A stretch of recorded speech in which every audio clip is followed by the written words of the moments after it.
अस्मत्गुरुसमारम्भां यतिशेखरमध्यमां लक्ष्मीवल्लभपर्यन्तां वन्दे गुरुपरम्पराम् ஆழ்வார்கள் வாழி அருளிச் செயல் வாழி தாழ்வாதுமில் குறவர்தாம் வாழி ஏழ்வாறுமுய்ய அவர்கள் உரைத்தவைகள்தாம் வாழி செய்யமறை தன்னுடனே சேர்ந்து அகலகில்லே நிறையுமென் அலர்மேல் மங்கை உரை மார்பா நிகரில் புகழாய் உலகம் உன்னுடையா என்னையாழ்வானே நிகரிலமரர் முனிக்கணங்கள் விரும்பும் திருவேங்கடத்தானே புகழொன்னில்லா வடியேன் உன்னடிக்கீழ் அமர்ந்து புகுந்தேனே அகில புவன ஜன்மஸ்தேம பங்காதிலீலே வினத விவிதபூத உராதரக்ஷைகதீக்ஷே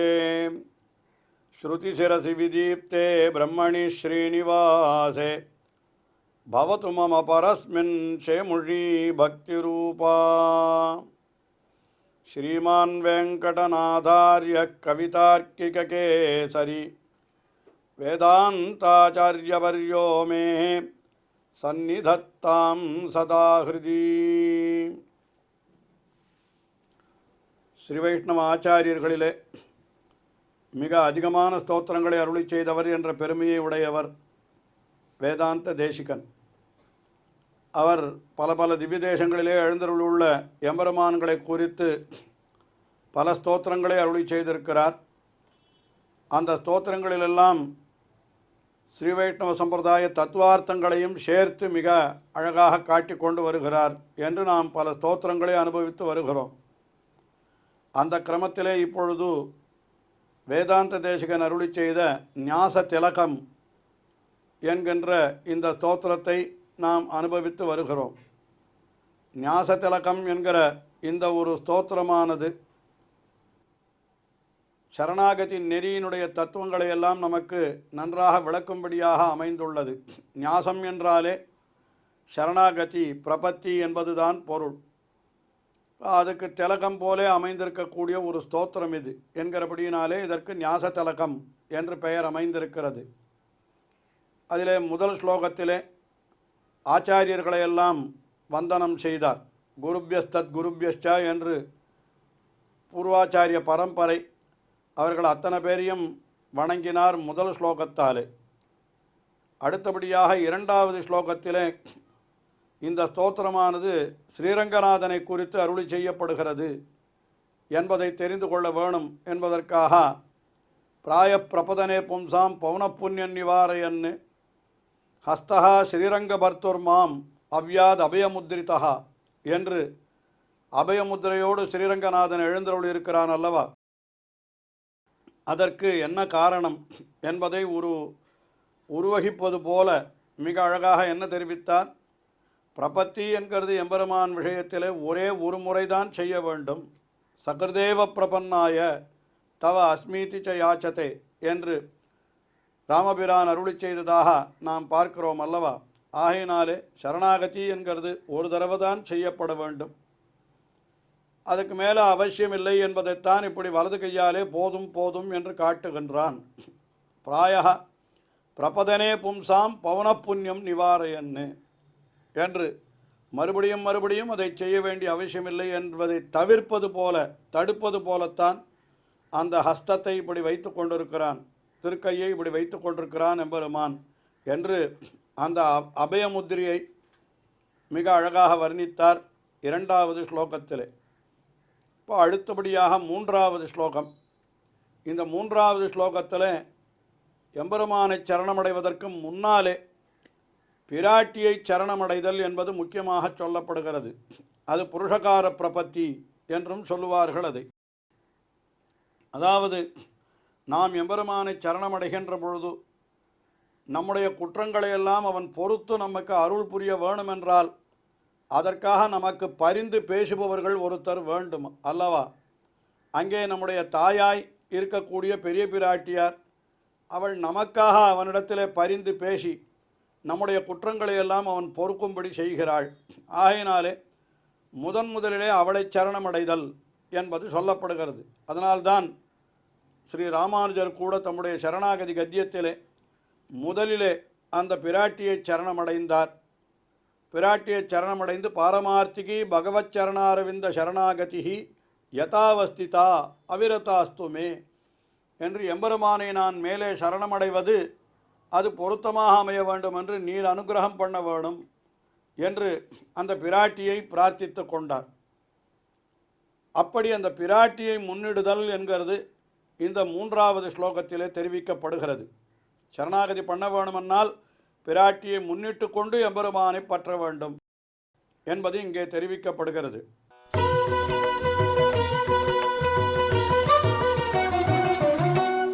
அநாதேர் நிஸ்ஸீம்னோஹோ துரித ஜலதேர் என்னுருபமம் விதுஹு பிராயச்சித்தம் யதுரகுதுரீணாசய விதஹாம் ததாரம்பே தஸ்யாஹ கிரம் அவதானேன மனசா பிரபத்யே தாமேகாம் ஸ்ரீயமகிலநாதஸ்ய மகிஷீம். அநாதேர் நிஸ்ஸீம்னோஹோ துரித ஜலதேஹே. இந்த சம்சாரமாகிற ஒரு பெரிய படுகுழியிலே நாம் விழுந்து கிடக்கிறோம். அதாவது ஜலதி என்னால் ஒரு பெரிய பிறவி பெருங்கடல்.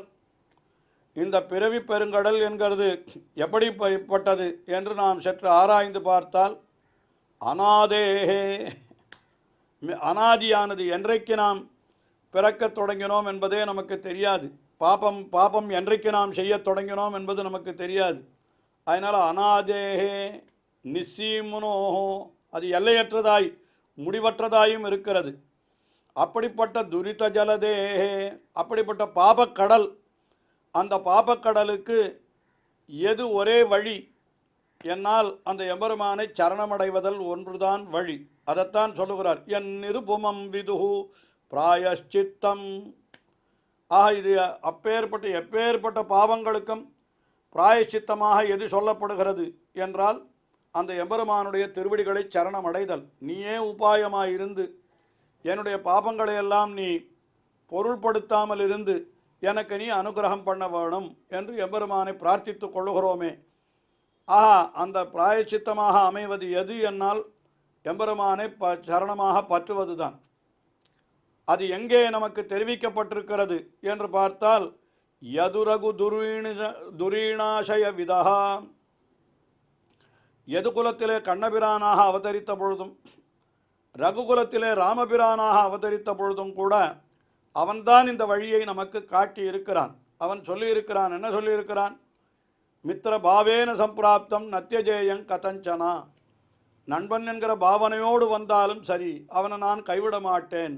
சகதேவ பிரபன்னாய தவ அஸ்மீதிச்ச யாச்சதே அபயம் சர்வபூதேபியோ ததாமி ஏதத் விரதம் மம என்று இது ராமபிரான் தெரிவித்த வார்த்தை. இது விபீஷண சரணாகதி கட்டத்திலே அப்படி ராமபிரான் சொன்ன வார்த்தையாக அதை நாம் பார்க்கிறோம். அதே போல கண்ணபிரானாக அவதரித்திருந்த காலத்திலே சர்வதர்மான் பரித்தியஜ்ய மாமேகம் சரணம் விரஜ அகம்துவா சர்வபாபேபியா மோக்ஷயிஷ்யாமி என்று இப்படியெல்லாம் அவன் தெரிவித்திருக்கிறான். அதனாலே அவனை சரணமடைந்தால் எல்லா பாபங்களிலிருந்தும் நம்மை விடுவிப்பதாக அவன் தெரிவித்திருக்கிறான். அப்படி அவனை சரணமடைய வேணுமென்னால் அதற்கு முன்னாலே தது ஆரம்பே தஸ்யாஹா கிரம் அவதானேன மனசா. அந்த சரணாகதியை பண்ணுகிற பொழுது அதற்கு முன்னாலே நாம் என்ன செய்ய வேண்டுமென்னால் பிராட்டியை பற்ற வேண்டும். ஏனென்றால் அந்த பிராட்டியினுடைய வாய்ச்சொல்லை உற்று நோக்கி அவளுடைய பரிந்துரையை கேட்டுத்தான் எம்பெருமான் நமக்கு பலத்தை கொடுக்கிறான். அதனால் ததாரம்பே தஸ்யாஹா கிரம் அவதானேன மனசா என்று அவளுடைய திருக்க வார்த்தை அதை மிகவும் கவனத்தோடு கேட்டு அதற்கு பிறகுதான் எம்பெருமான் நமக்கு அனுகிரகம் பண்ணுகிறான். ஆயினாலே அப்படிப்பட்ட பிராட்டி நமக்காக பரிந்து புருஷகாரம் பண்ணுகிற பிராட்டி அவளை பிரபத்யே தாமேகாம் ஸ்ரீயம் அகிலநாதஸ்ய மகிஷீம். லோகத்திற்கும் தலைவனான எம்பெருமான் அவனுடைய பிராட்டி பத்தினியான பிராட்டி அவளை பிரபத்யே நான் சரணமடைகிறேன் என்று இந்த 3வது ஸ்லோகத்திலே அருளி செய்கிறார் வேதாந்த தேசிகன். எம்பெருமானை பற்றுகின்ற பொழுது அதற்கு முன்னாலே பிராட்டியை பற்ற வேணும். அதை லக்ஷ்மி தத்திரத்திலே பிராட்டியே சொல்லியிருக்கிறாள். அவளுடைய திருவாக்கு பிராயச்சித்த பிரசங்கேத்து சர்வபாப சமுத்பவே மாமேகாம் தேவதேவசிய மகிழியும் சரணம் ஸ்ரேயேத் என்று முன்னால் என்னை சரணம் பற்றினால் நான் பரிந்துரை செய்து அந்த எம்பெருமானுடைய அனுகிரகத்தை பெற்றுத் தருவேன் என்று பிராட்டி சொல்லி இருக்கிறாள்.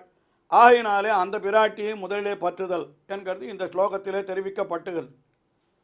அதற்கு மேலே அப்படிப்பட்ட பிராட்டியையும் பெருமானையும் சேர்த்து பற்றுதல் என்கிறது மிகவும் முக்கியம் என்கிறதை அடுத்த 4வது ஸ்லோகத்திலே தெரிவிக்கிறார்.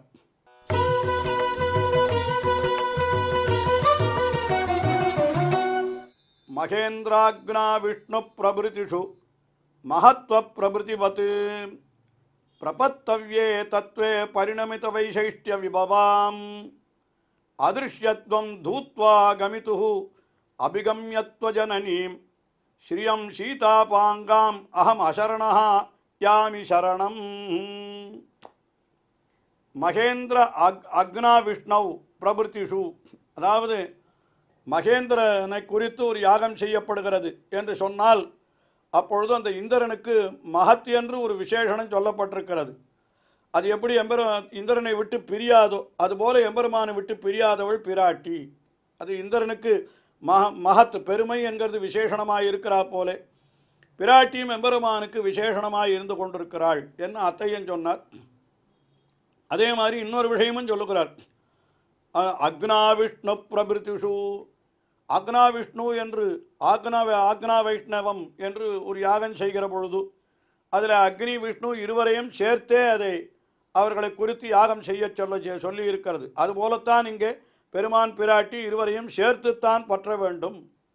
ஏனென்றால் அதை சொல்லுகிறார். பிரபத்தவ்யே தத்வே பரிணமித வைசிஷ்டிய விபவாம். ஆக அந்த எம்பெருமானை நாம் பற்றுகின்ற பொழுது அவள் என்ன பண்ணுகிறாள் என்னால் எம்பெருமானுக்கும் ஒரு பெருமையை ஊட்டுபவளாக அவள் இருக்கிறாள். அந்த பிரபத்திக்கு இலக்காக வேண்டிய தத்துவமாக எம்பெருமான் இருக்கிறான். அந்த இடத்திலே எம்பெருமானோடு கூடியிருக்கின்ற சிறப்பை உடையவளாய் இந்த பிராட்டியும் இருக்கிறாள். அப்படிப்பட்ட பிராட்டி அவள் என்ன பண்ண வேணும் என்னால் அவள் என்ன பண்ணுகிறாள். அதிருஷ்யத்துவம் தூத்வா கமிதுஹு அபிகம்யத்வ ஜனனீம். அந்த எம்பெருமானை நாம் பற்றுகின்ற பொழுது அவன் நம்மை விட்டு விலகி இருக்கிறான், நம்முடைய பாபங்களை கண்டு நம்மை கைவிட்டு விடுவானோ என்கிற அச்சம் நமக்கு ஏற்படுமானால் அதையெல்லாம் இவள் போக்குபவளாய் இருக்கிறாள் என்று சொல்லுகிறார். அவள் என்ன பண்ணுகிறாள். தன்னுடைய சீதாபாங்காம் தன்னுடைய குளிர்ந்த கட்டாட்சத்தாலே நம்மையெல்லாம் அவள் அனுகிரகித்து அந்த எம்பெருமானுடைய கிருபைக்கு நம்மை அவள் இலக்காக்குகிறாள். அப்படிப்பட்ட பிராட்டியை அசரணஹ அயாமி சரணம். அப்படிப்பட்ட ஸ்ரீயம் அகம் அசரணஹா சரணம் யாமி. வேறு புகழற்றவனாக நான் அந்த பிராட்டியை நான் பற்றுகிறேன். நம்மாழ்வாரும் கூட எம்பெருமானை பற்றுகின்ற பொழுது அகலகில்லே நிறையும் என்று அலர்மேல் மங்கை உரைமார்பா புகழொன்றில்லா அடியேன் உன் அடிக்கீழ் அமர்ந்து புகுந்தேன் என்று அருளி செய்தார் அல்லவா. ஆக எம்பெருமானை நாம் பற்றுகின்ற பொழுது நமக்காக பரிந்து பேசி அவள் அந்த எம்பெருமானிடத்திலே நாம் பண்ணின குத்தங்களை எல்லாம் அவன் மறைத்து, அதாவது அவனுடைய கண்ணுக்கு மறைத்து அந்த குற்றங்களை அவன் காணாதபடி செய்து, எப்பொழுதும் தாயானவள் என்ன செய்வாள், ஒரு குழந்தை செய்த தவறையெல்லாம் மறைத்து அந்த குழந்தைக்கு வேண்டியதை தந்தையை செய்யும்படி செய்கிறாள் அல்லவா. அதே போன்ற காரியத்தை தான் இங்கே பிராட்டி செய்கிறாள். ஆகினால அந்த பிராட்டியை முன்னிட்டு கொண்டுதான் எம்பெருமானை பற்ற வேண்டும். பிராட்டியை விட்டு எம்பெருமானுக்கு நிலை கிடையாது. எப்பொழுதும் எம்பெருமான் அந்த பிராட்டியோடு கூடினவனாகவே இருக்கிறான். ஆகினாலே நாம் சரணாகதி பண்ணுகிற பொழுது அந்த பிராட்டியையும் எம்பெருமானையும் சேர்த்தே பற்றுகிறோம். பிராட்டியை முன்னிட்டு கொண்டு என்று ஒரு சம்பிரதாயம் சொல்லுகிறது, பிராட்டியையும் உபாயமாக கொண்டு என்றும் ஒரு சம்பிரதாயம் சொல்லுகிறது. என்று எப்படி இருந்தாலும் அந்த பெருமானையும் பிராட்டியையும் சேர்த்து பற்றுதல் என்று இது முக்கியமான விஷயமாகினாலே இந்த 4வது ஸ்லோகத்திலே அதை தெரிவிக்கிறார். ஞாசத்திலகத்தினுடைய 4வது ஸ்லோகத்திலே வேதாந்த தேசிகன் அந்த பெருமானும் பிராட்டியுமான சேர்த்தியிலே நாம் பற்றுகின்றபடியினாலே அந்த எம்பெருமானிடத்திலே நமக்காக பரிந்து பேசி நம்முடைய அந்த குற்றங்களை எல்லாம் போக்குபவளாக இருக்கக்கூடிய பிராட்டி அவளை நாம் முதலிலே பற்றுகிறோம் என்று இந்த 4வது ஸ்லோகத்திலே தெரிவிக்கிறார். தொடர்ந்து அனுபவிப்போம். ஸ்ரீயக்காந்தாய கல்யாண நிதயே நிதயேர்த்தினாம் ஸ்ரீவேங்கட நிவாசாய ஸ்ரீனிவாசாய மங்களம்.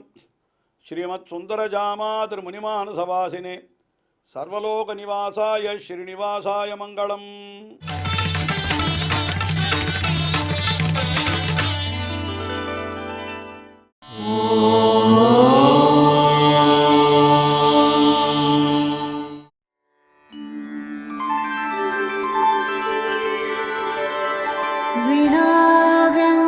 विनाव्यङ्कटेशं ननाथो ननाथः सदा व्यङ्कटेशं स्मरामि स्मरामि. हरे व्यङ्कटेश प्रसीद प्रसीद. प्रियं वेङ्कटेश प्रयच्छ प्रयच्छ.